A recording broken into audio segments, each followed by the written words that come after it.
Suala la kuachwa mila na tamaduni miongoni mwa jamii imepelekea pakubwa kwa upotovu, ikiwemo ongezeko la mimba za mapema.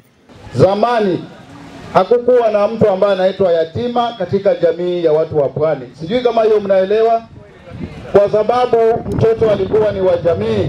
Kulingana na viongozi kaunti ya Kwale, kuna haja ya kukumbatia mila na tamaduni ili kumaliza matatizo yanayokumba jamii. Na iwapo tutafuata mila na utamaduni zetu ambazo ni nzuri, ndugu zangu, masuala ya utovu wa nidhamu, masuala ya mimba za mapema, masuala tofauti yataweza kuisha.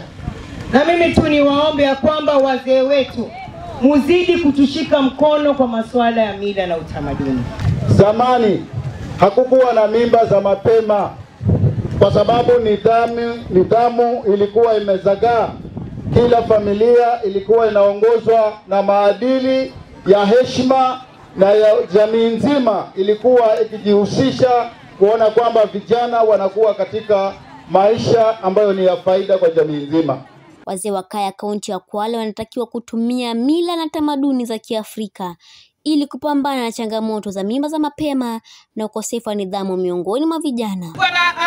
Wanafunzi watatu kama sikose wamereform, wamerudi shule, ambao walikuwa kwenye haya magenge yanayopiga watu maybe mapanga nini. So hizo hamasa kupitia hawa warembo wameweza kutoka kwa hizo makundi za magenge mabaya, mpaka sasa hivi wameamua kurudi shule. Haya yalijitokeza katika tamasha la mila na tamaduni lililoandaliwa na kikundi cha wasichana cha Msambweni Queens kwa ufadhili wa Umoja wa Ulaya EU. Hii njaa inatupata kwa sababu sisi tumejiingiza katika kupenda vyakula ambavyo mara vinatuchenga, lakini hivi vyakula vyetu ambavyo tumeonyeshwa leo, kama tungekuwa tunaweka msisitizo, sisi hatungekuwa tunalia mambo ya njaa. So sisi hatuna ile support ya maybe kuwalipia school fees nini, kwa sababu hawa ni wasichana wadogo bado. Na hii leo ni close out ya hiyo mradi. Wakati wa tamasha hilo, wakazi wa Kwale pia wametakiwa kudumisha amani na kuendesha siasa za maendeleo badala ya migawanyikano, taifa linapojitayarisha kwa uchaguzi wa mwaka wa 2027. Vita vyetu ni barabara ndugu zangu. Vita vyetu ni mashamba ndugu zangu.